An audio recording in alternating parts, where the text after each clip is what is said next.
Bonjour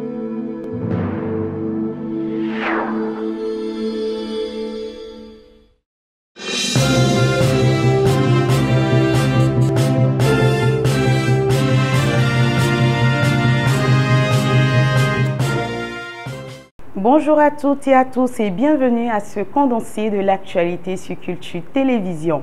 Démarrons par la mobilisation des artistes contre le coronavirus au Bénin.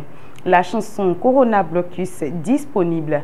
Une quinzaine d'artistes béninois ont été mobilisés pour associer leur voix à la lutte contre la pandémie du coronavirus au Bénin. Corona Blocus, c'est le nouveau single produit dans le studio Blue Diamond, gracieusement offert pour produire cette chanson sous la direction musicale de l'arrangeur Fiacre Aridomeu, alias Fifi Fender. Sur l'initiative de Sandra Idosso de Saché Reloué, Sessime Ndali Gani, Adjima Datamao, Serge Macus, Vincent Arigenou de Polyrhythmo, Fatih, Benin International Music BIM, Gopal Das, Teriba, Gilda Zissou, Josie Elma et Meshak Adjaro se sont succédés au studio. Fafa Rufino, quant à elle, a malgré son absence du territoire béninois largement contribué à la réussite de ce titre en proposant un couplet en dindi. Dans cette chanson, plusieurs messages de sensibilisation ont été formulés en 13 langues: Fon, Fula, Mina, Gun, Adja, Yoruba, Dendi, Tori, Ditamari, Bariba, Lopa, Idacha et français. Faut-il le préciser, le clip vidéo de la chanson déjà disponible a été entièrement réalisé par Stéphane Brabant de l'agence Africa Fun. Ainsi, depuis ce lundi, la chanson et la vidéo Blocus Corona sont disponibles sur toutes les chaînes de télévision et de radio, surtout celles communautaires, mais aussi sur les plateformes numériques.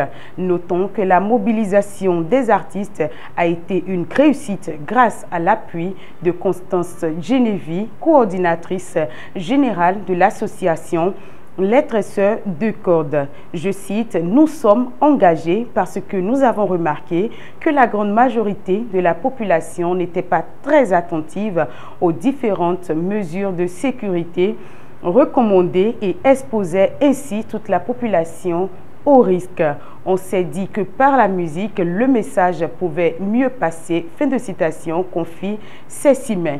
À en croire Sandra Idosso, la musique est un excellent vecteur de communication qui véhicule facilement des émotions.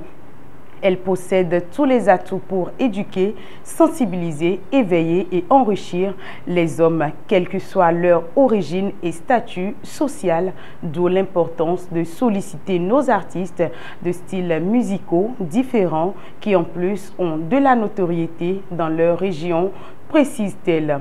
En tant que photographe-réalisateur, j'essaie toujours de mettre l'humain au centre de mes projets. C'était donc une évidence pour moi de participer à cette sensibilisation pour toucher le maximum de personnes, en particulier les personnes reculées, déclare Stéphane Brabant. Cette campagne musicale est soutenue par la Task Force Innov Covid 2019 Bénin, qui regroupe plus de 110 acteurs de l'innovation pour co-créer et déployer des solutions efficaces contre la lutte contre la Covid-19.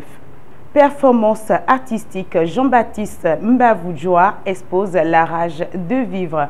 Jean-Baptiste, danseur chorégraphe congolais, fait partie des artistes des arts de la scène qui utilisent leur art comme un moyen d'expression et de sensibilisation. Très tôt, il s'est engagé dans la promotion des jeunes dans le domaine de la culture, un projet qui lui a permis de créer la pièce La Rage de Vivre avec l'appui de l'association Désir d'Art d'Afrique en France et du Festival Africa Culture FAC. Ainsi, son objectif est de faire la promotion des jeunes dans les domaines culturels et autres. À travers ce projet, l'artiste crée la pièce La Rage de Vivre qui a une durée de 20 minutes et présentée par un seul chorégraphe. Dans cette pièce, le mouvement du corps sous l'art oral pose son regard sur les cas des viols, esclavage sexuel, prostitution forcée.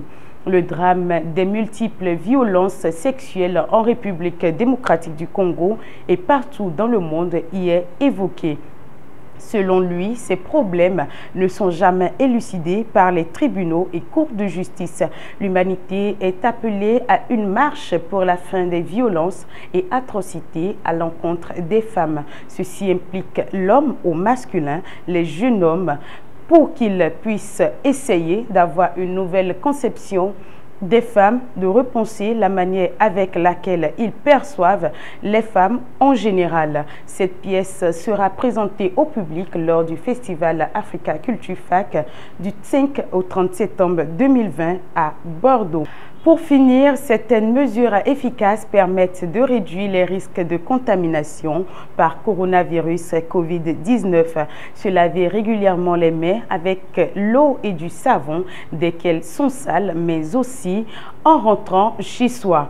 Après s'être mouché le nez, avoir toussé ou éternué, après avoir visité une personne malade ou avoir été en contact avec ses objets personnels, avant de faire la cuisine, avant de manger, avant de nourrir les enfants, avant de s'occuper d'un bébé, après avoir cuisiné, après s'être allé aux toilettes, après avoir pris les transports en commun, après avoir caressé un animal.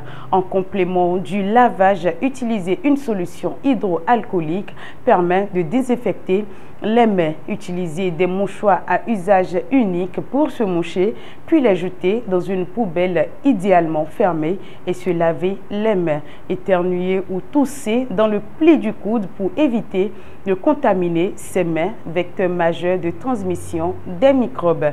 Nettoyer régulièrement les surfaces et objets qui peuvent être contaminés, téléphone portable, poignée de porte, interrupteur, etc. Le virus COVID-19 peut survivre quelques heures dans l'environnement et jusqu'à quelques jours dans les milieux humides. Aérer son logement pendant au moins 10 minutes chaque jour. Ne pas se serrer la main ni se faire la bise pour se saluer. Limiter au maximum ses sorties, travail, courses et visites médicales indispensables. Garder une distance de sécurité d'au moins 1 mètre avec une personne en cas de déplacement. C'est tout pour le condensé de l'actualité. Prenez soin de vous et restez chez vous.